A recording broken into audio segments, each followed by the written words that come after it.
Só tomando cuidado, meus irmãos, para a gravação estar ok ali, para a gente poder ter a sequência, né?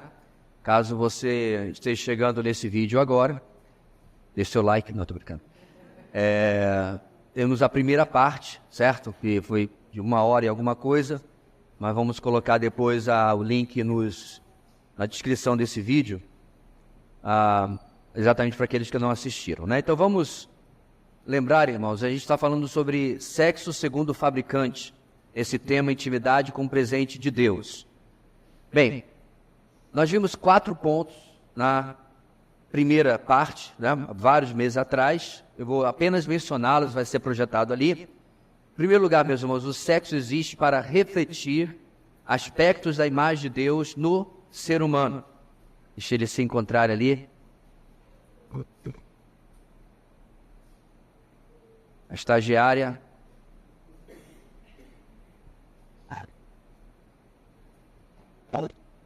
Coloca no estender, né? Tá no estender? Ih, agora deu tilt geral. Ou não? Foi. Pronto. Número 2. O sexo existe para promover intimidade total, conhecimento mútuo entre 2 pessoas.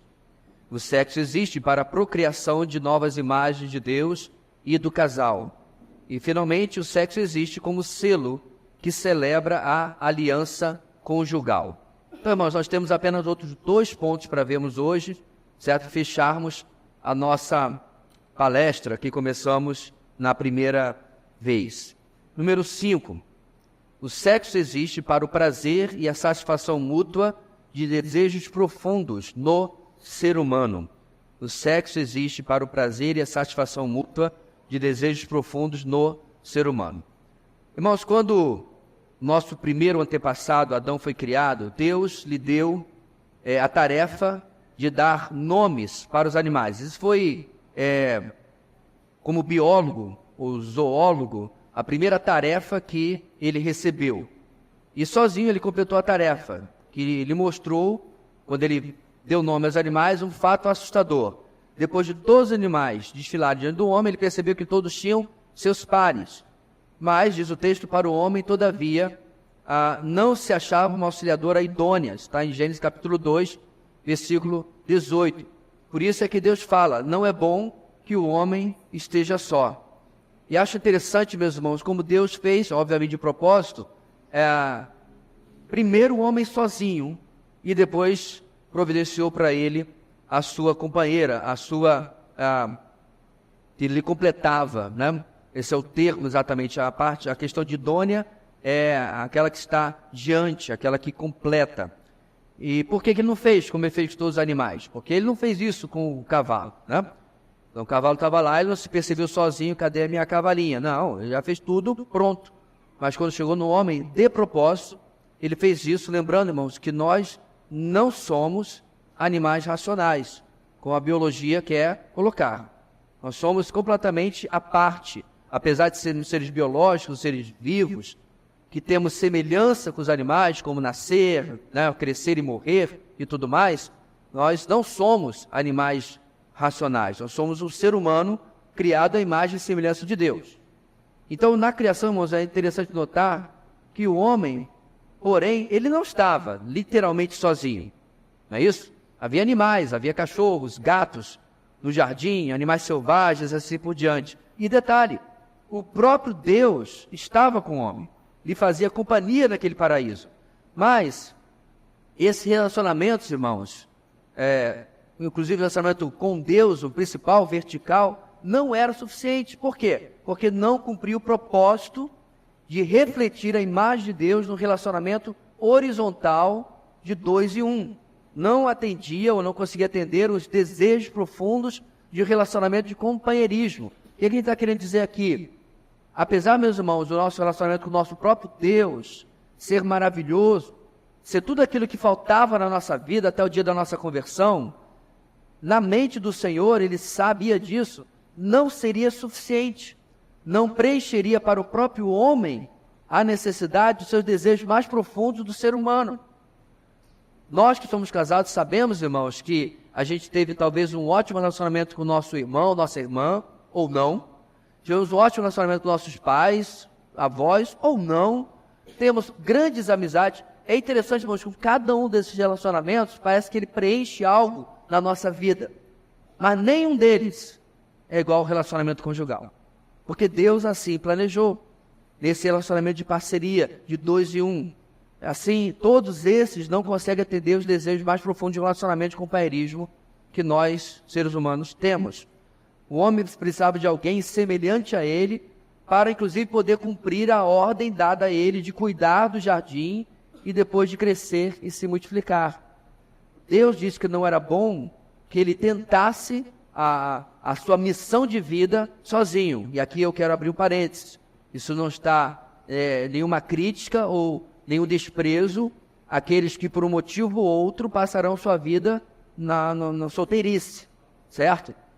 Ou nunca casarão, ou uma vez se tornando viúvos, ou mesmo separados, nunca casarão novamente. Não, mas para a maioria, a regra, né, acho que é 90 e tantos % dos seres humanos, é se casar e assim ter essa necessidade preenchida dentro de si. Então Deus deu ao homem alguém que fazia parte dele, para desfrutar da intimidade, da comunhão com ele, satisfazendo desse modo, como está no título, os desejos mais profundos, e permitindo que os dois refletissem a glória de Deus na sua intimidade por meio de um trabalho conjunto. É interessante, meus irmãos, que se você parar para pensar, há muitas coisas que você faz melhor sozinho. Alguém diz assim, quem vai sozinho vai mais rápido, mas quem vai acompanhado vai mais longe. A ideia de um completar o outro e preencher as áreas onde há carências, onde há fraquezas na vida do outro, faz com que se chegue mais longe. Quantos de nós não temos testemunhos de momento nos nossos casamentos, aonde a palavra colocada pelo nosso cônjuge caiu como uma luva na nossa necessidade, às vezes inclusive nos prevenindo de fazer algo impensado, de tomar um passo atrás, né? Talvez você já estava preparado para procurar aquela pessoa e, né, já estava afiando as armas, ou pelo menos a língua, ele ou ela vai ver e tal. E aí o seu esposo, a sua esposa diz, querida, vem cá rapidinho.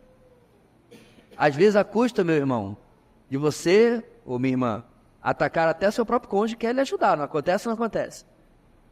Mas aquele conselho, quando o Espírito Santo nos ajuda a ouvir, cai com uma luva, para que a gente não cometa, às vezes, uma injustiça.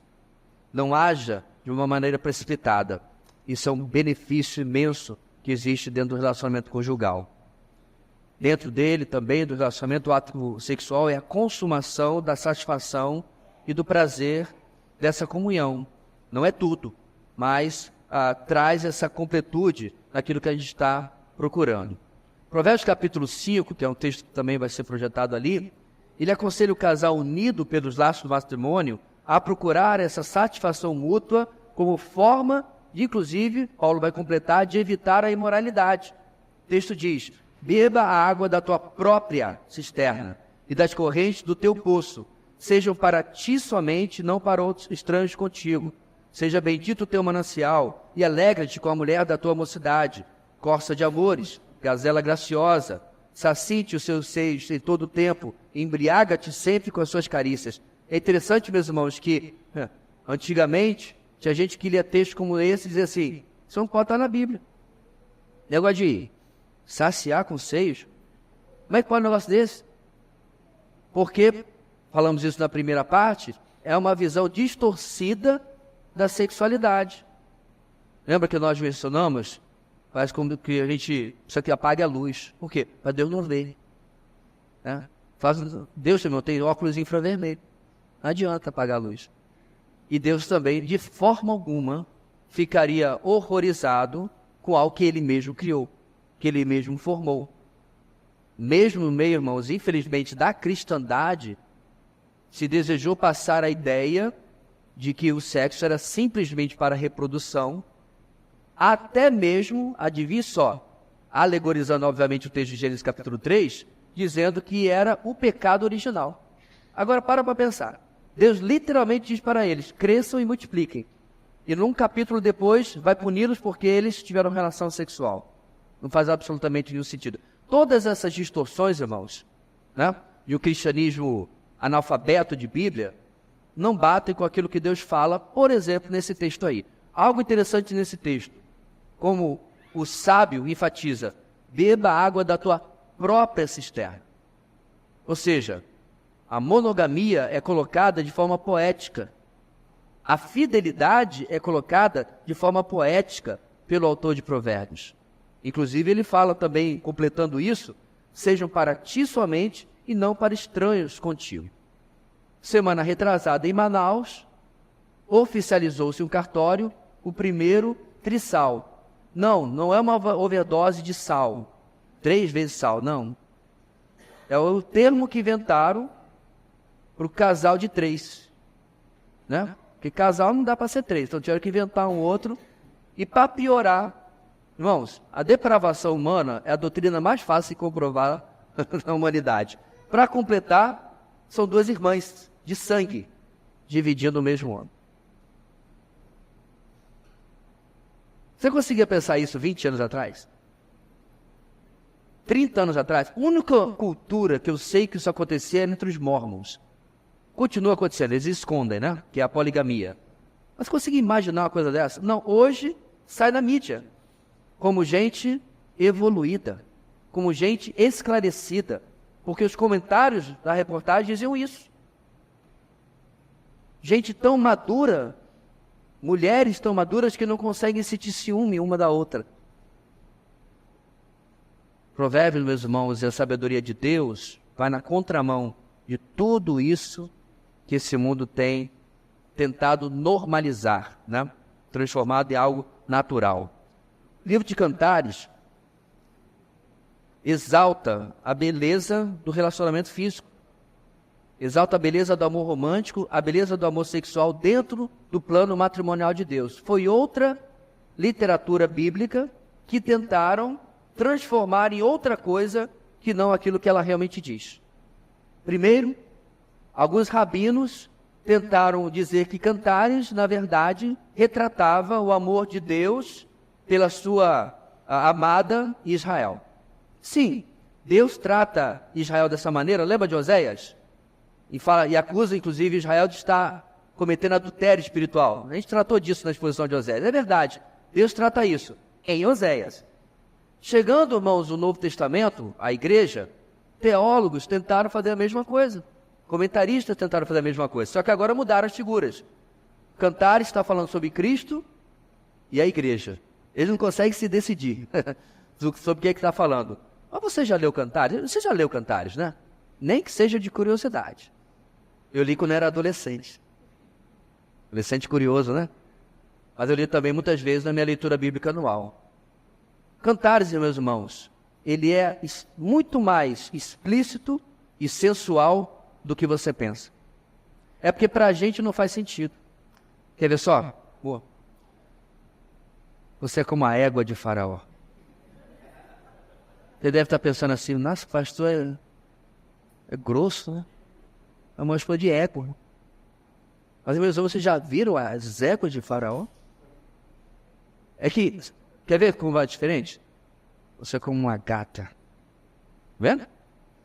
Não muda? Porque na nossa cultura, gata bom, égua ruim. Né? Mas na cultura antiga, quando a Sulamita recebeu aquela cartinha de Salomão, rapaz, ela ficou toda alvoroceira. É. É assim que a mulher faz? Passando a mão no cabelo. Aí fala, dica, viu, gente? Quando ela põe o cabelo atrás da orelha assim. Por quê?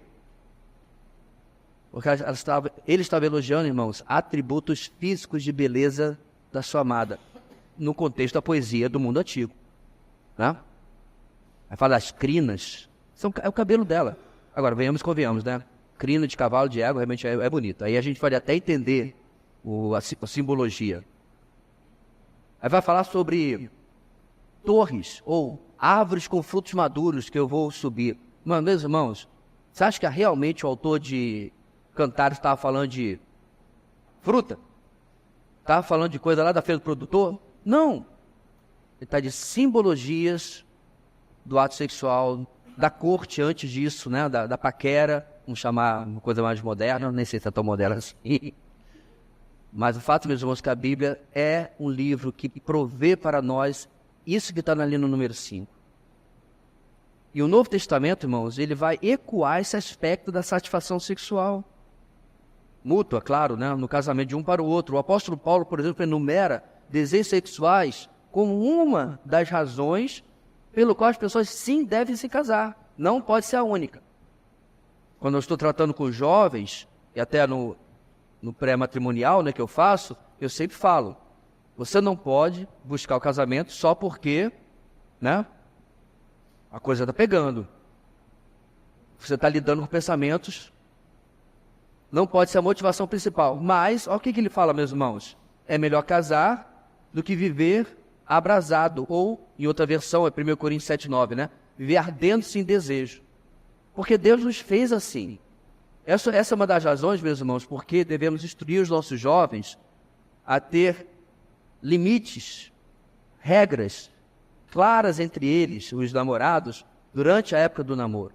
Você se lembra do casal africano que eu mencionei na primeira parte da nossa palestra? Qual era o problema deles? Por que eles já tinham tido relações antes do casamento, pelo menos já 2 vezes? Porque eles não tinham regras de proteção. Quando nós estamos, irmãos, nesta fase, e todos nós já passamos por isso, né? Às vezes um simples pegar na mão já é o suficiente para causar excitação. Coisa que para a gente hoje, às vezes a esposa tem que até quase brigar, né, para o marido pegar na mão dela. Mas naquela época não se desgrudava. E os nossos jovens precisam entender dos limites que precisam haver na vida deles para tanto. Nossos filhos precisam entender isso. Nós vamos conversar com eles de forma aberta, mas a proteção também vem pelo casamento. Paulo também adverte, irmãos, os casais a não se absterem por muito tempo da união sexual. Esse foi outra falácia que se criou no meio da cristandade ao longo dos séculos.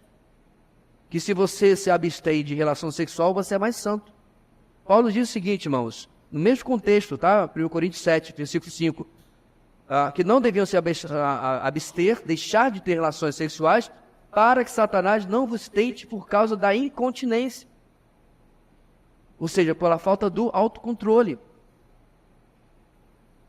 E aqui vai um alerta, não é uma desculpa, é uma explicação. Muitos casamentos fracassam nas águas sujas da infidelidade, irmãos, por causa deste fator. Não é uma justificação, é uma explicação. Quando não se tem um cuidado de proteger o seu cônjuge com exatamente aquilo que a palavra de Deus nos coloca, nos dá, que é o relacionamento sexual. O ponto aqui, meus irmãos, não é o sexo em si, não é a relação, mas uma vida livre de preocupações sexuais para poder servir melhor ao reino de Deus. Ou seja, esta é uma área que está preenchida. Deixa eu dar um paralelo aqui. Você já pensou ter uma vida sem preocupação financeira? Não sou preocupado, mas eu sou muito precavido com isso. Então, se fala de alguma coisa lá em casa, eu digo, não, tá caro. Eu sou mais ou menos o Júlio lá do Todo Mundo Odeia Cristo, né? Fecha essa geladeira, você gastou 37 centavos de energia. Ponto aqui, meus irmãos, é que já pensou você não ter preocupação financeira? Você pode sair toda noite se quiser, não precisa ser rico não, mas ter um bom salário. Casa paga, carro pago, todo ano férias. Já pensou esse cenário? Talvez você tenha pensado, talvez você tenha vivido. Mas o ponto aqui, meus irmãos, é que Deus já nos deu condição de ter satisfação sexual plena. Sermos ricos nessa área. É isso que a nossa lição está falando, de uma vida livre de preocupação sexual. O solteiro, ele tem que se manter em santidade e cuidar, se está namorando, por exemplo, de não passar de limites, de não alimentar fantasias que vão prejudicar a sua vida. O casado, provido no plano de Deus, não passa pela mesma situação. Foi providenciado pelo Senhor dessa maneira. Por isso, meus irmãos, o solteiro que tem seus impulsos sexuais sob controle está mais livre para servir ao reino em tempo integral, se ele não estiver lidando, como eu disse, com tentações.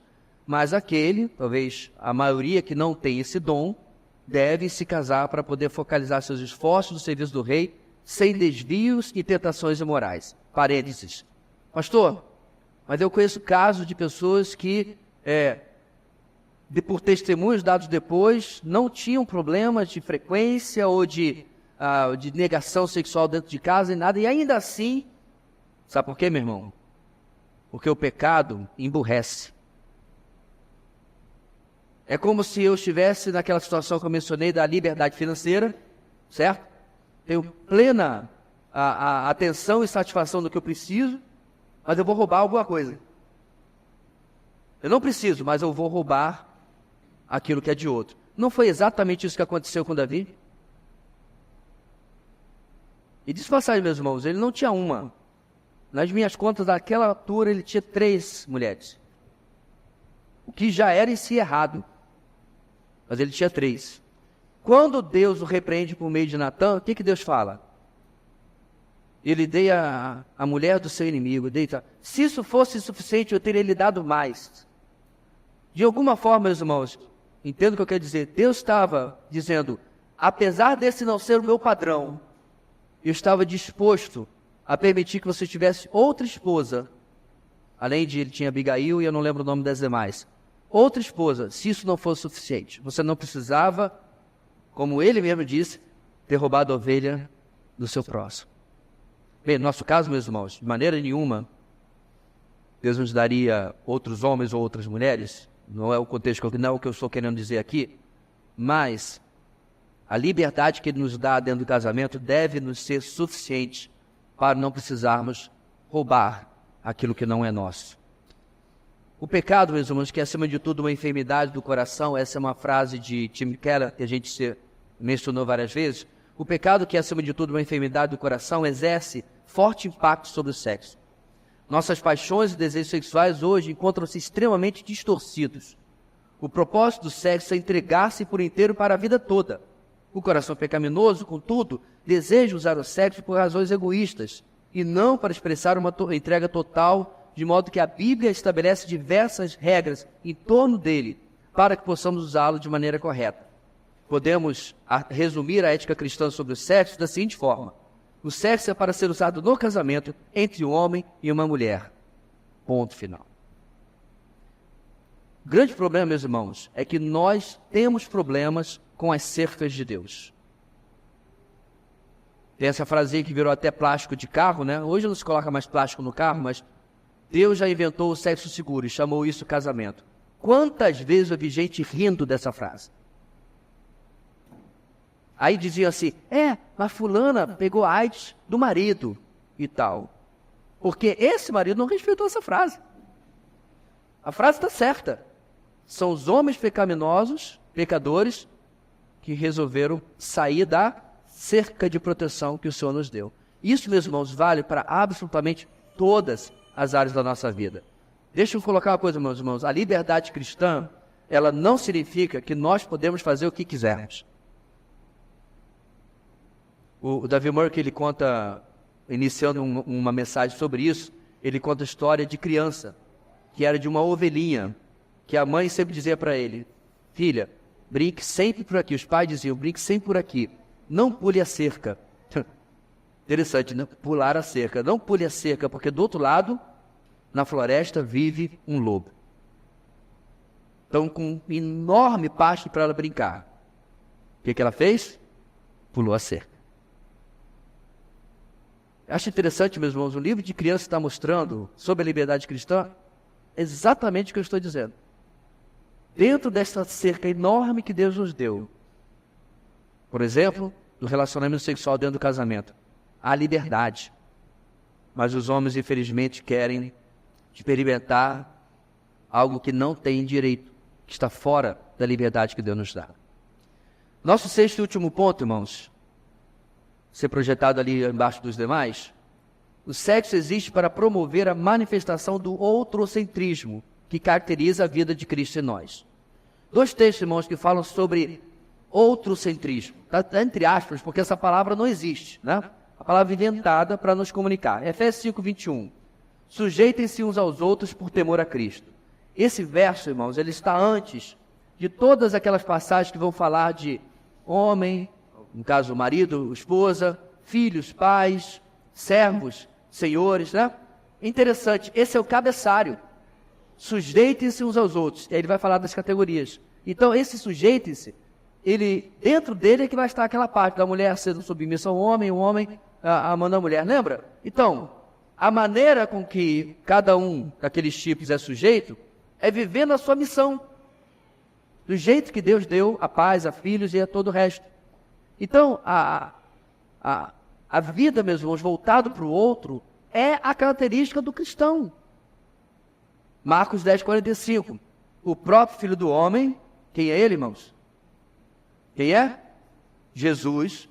O próprio Filho do Homem não veio para ser servido, mas para servir, dar a sua vida em resgate de muitos.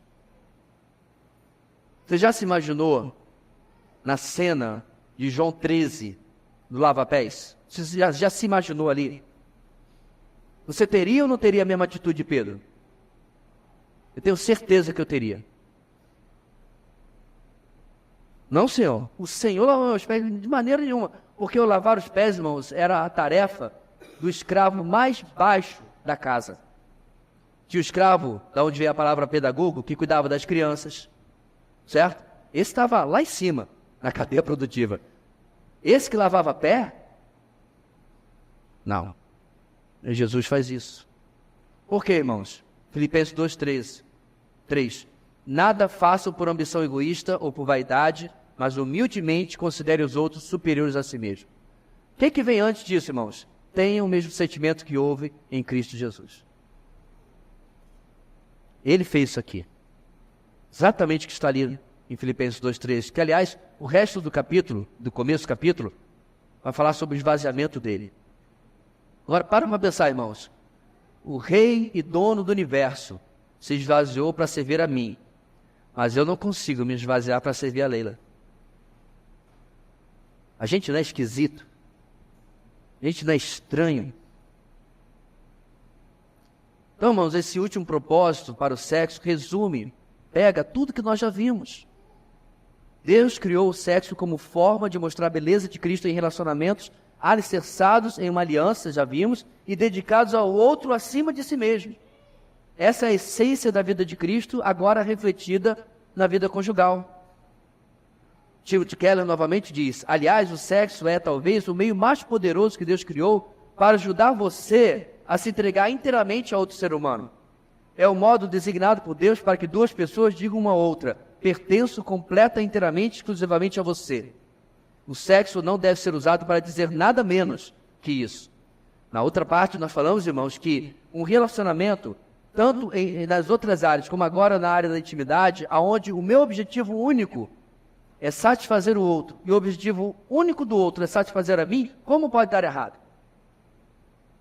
Qual é, meus irmãos, uma das principais reclamações que existe na história de casamento?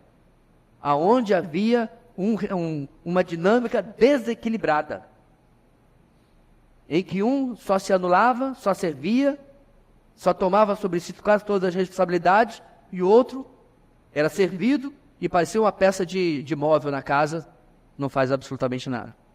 Onde os papéis não funcionam. Por quê? Porque não está cada um servindo ao outro. Reclamação clássica ao longo da história dos casamentos. Somente Deus pode criar algo tão simples, como a gente acabou de ouvir de Timothy Keller, mas com significado e prazer tão profundos como o sexo.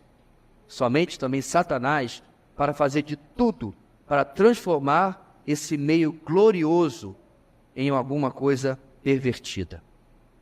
O relacionamento sexual, então, meus irmãos, promove essa manifestação do autocentrismo. E olha como a nossa frase termina, que caracteriza a vida de Cristo em nós. Novamente, nós estamos ligando, irmãos, a intimidade sexual com a intimidade espiritual. Não há conflito aqui, de maneira nenhuma.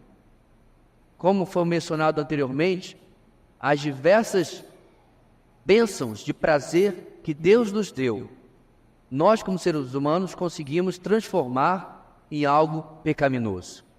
Tomamos o alimento, não é isso? Que é algo bom, e transformamos em gula. Tomamos, até mesmo, não é meu perfil, mas a bebida que, na palavra de Deus, não é criticada em si, e transformam em alcoolismo, ou bebedice, ou exagero. Toma-se o sexo e transforma-se em lascívia. Deus faz tudo perfeito, com gosto. No início da nossa palestra, nossa parte anterior, nós falamos que isso foi uma demonstração do amor de Deus, irmãos, porque Ele poderia ter feito tudo sem graça. Nossas paredes já foram creme, já foram de outras cores, já foi branca, agora está com cor de palha. Nós escolhemos porque nos agrada. Pintamos as colunas de uma cor marrom, que lembra o chocolate, porque nos agrada. Quando fomos comprar as nossas cadeiras, pegamos algo que combinava com o ambiente onde a gente ia ficar, porque nos agrada, não é verdade? Da mesma maneira, quando a gente vai se vestir, as cores foram dadas a Deus por nós, para o nosso prazer. Porque tudo não é cinza, ou bege, ou sei lá o quê. Nós nem temos ideia. Mas Deus fez tudo de forma bonita. Comida da mesma maneira, os sabores, da mesma maneira, irmãos, o relacionamento sexual. Ele poderia ter feito, meus irmãos, de uma maneira sem prazer nenhum. Ah, pastor, mas aí a humanidade não ia se multiplicar. Não, ele poderia ter transformado em uma necessidade fisiológica. Você tem que ir ao banheiro. Você não tem escolha. Ou é ou não é. Quando a bexiga aperta, o intestino se move, você tem que ir. Deus podia ter feito assim, irmãos. O sexo como uma necessidade que tem que acontecer na nossa vida. E ponto. Mas Ele transformou em uma coisa prazerosa. E o ser humano corrompeu. Note uma última consideração, irmãos, aí no próximo slide. E depois as nossas conclusões finais. Apesar de toda essa beleza no propósito de Deus para a sexualidade, temos de admitir que o sexo não é tudo na vida do cristão. Infelizmente, nosso inimigo, o sedutor de todo mundo, Apocalipse 12, tem alcançado suas maiores vitórias contra a Igreja de Jesus Cristo justamente neste ponto. Temos engolido as propagandas, as revistas, as novelas e as piadas sujas que o mundo circula, barateando uma das mais sublimes e belas criações de Deus. O sexo tem seu lugar, mas não ocupa todos os lugares. Devemos louvar a Deus pela sua sabedoria e bondade por ter criado o sexo. Mas vamos manter o equilíbrio, não sendo nem sexofóbicos, não, fóbiacos, ou nem sendo sexomaníacos, nem um extremo nem outro. Vamos louvar ao Criador e não sua criação, buscando em primeiro lugar o reino de Deus e sua justiça, como nos diz Mateus 33. Para fechar, meus irmãos, nossas conclusões finais dessas duas partes da nossa palestra. Primeiro, Deus chama primeiramente os pais para defender suas famílias contra o perigo sempre presente do pecado sexual e prepará-las para casamentos duradouros através de instrução e exemplos paternos. Irmãos, nossos filhos são às vezes bombardeados sem nem termos como prever por relacionamentos fora da palavra de Deus. Nós precisamos instruí-los. Na minha geração era comum brincar-se com as crianças sobre namoro. Parabéns para você, nessa data querida, ela vinha, criança de 6, 7, 8, 10 anos. Com quem será? Com quem será? Ah, engraçadinho. Não é. Vai se criando na mente das crianças uma cultura. Tanto é verdade, mencionei, irmãos, na palestra passada, que pelo menos na minha cultura, da minha juventude, crianças com 10, 11, 12 anos já começavam a namorar. Por quê? Porque pais não piedosos não instruíam seus filhos adequadamente. Quando eu conto para alguns colegas que nós não temos absolutamente nenhum adolescente na nossa igreja namorando, e nós não proibimos porque não há como proibir, eles dizem: pais, eu sei que é verdade o que você está dizendo, mas eu não acredito. Mas essa é a prova, meus irmãos, de que a instrução bíblica, piedosa, funciona. E os nossos filhos conseguem, se instruídos da maneira correta, ficar na contramão do que o mundo está ensinando.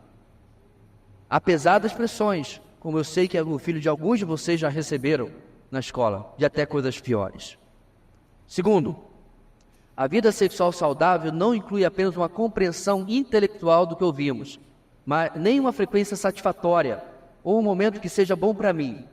Qual é o principal? É um todo de compreensão prática e serviço ao meu cônjuge. A minha sugestão, meu irmão, é que você pegue tudo que nós vimos nessas 2 noites e outras coisas que você tem aprendido e se pergunte qual a manifestação prática que isso tem na vida do meu cônjuge, de mim para ele. Como isso muda a forma como me comporto. Por exemplo, para dar um paralelo, não exatamente desse assunto, você homem, quando você descobriu traços da masculinidade bíblica que não estavam presentes na sua vida e que provavelmente estavam deixando insatisfações no seu casamento, na sua família, creio que você tentou mudar. Pediu perdão ao Senhor, reconheceu que isso é coisa que veio da sua criação e agora disse, eu vou ser o homem de verdade que Deus planejou para mim, ok? Você, irmã, talvez você, quando aprendeu, talvez até no curso de Tito 2, você descobriu que tinha traços de insubmissão, de feminismo, que danificavam o seu relacionamento. Arrependida, disse, Senhor, eu vou ser a mulher de Deus que o Senhor deseja para mim. Papéis de um e de outro. Como fazer a mesma coisa, irmãos, com o que nós aprendemos dentro do nosso casamento na parte da intimidade sexual? Nós conversamos lá com os homens, vocês conversaram aqui com as mulheres. O que eu e minha esposa tentamos peneirar para tão pouco tempo é quais são alguns fatores, áreas, questões que trazem maior insatisfação para um e outro gênero, um e outro lado. Você ouviu reclamações legítimas. Não dá para simplesmente, diante daquilo que você ouviu, dizer, isso significa o quê? Não estou nem aí. Casou, agora aguenta. Agora que ele ou ela que me suporte. Quando a gente pode, com certeza, ser melhor, fazer melhor no nosso casamento. Finalmente, os 2 maiores órgãos sexuais dados por Deus são o cérebro, que compreende o outro, e a boca, que se comunica. Infelizmente, irmãos, muita coisa passa anos batido no nosso casamento, por isso simplesmente a gente não fala. Com os homens eu contei uma história verdadeira de um casal casado há 40 anos, e numa conversa corriqueira, ele mencionou uma coisa que ele fazia e que na cabeça dela, ela gostava muito. Aí ela disse, não, eu não gosto nadinha. Eu deixei fazer porque eu achava que você gostava. Aí ele respondeu, não, eu não gostava de fazer. Eu fazia porque eu achava que você gostava. Então durante 40 anos de casamento, não sei nem que bodas é essa, porque eu estou preocupado agora com bodas de pérola minha. Com 40 anos de casamento. Não, mas já é um casal aí na faixa de 60 e tal. Faziam algo na sua intimidade que nenhum dos 2 gostava. E achavam que estavam abafando. Por quê? Porque não usaram o órgão sexual chamado a boca, que se comunica, que conversa, que fala do que agrada e do que não agrada. Que Deus, irmãos, nos façam realmente receber de Deus essa bênção chamada intimidade. Possamos aproveitar cada dia aquilo que Ele tem nos dado, trazendo em nossa vida uma satisfação dentro do nosso casamento, dentro do nosso quarto, que possa, inclusive, principalmente glorificar o nosso Deus. Amém.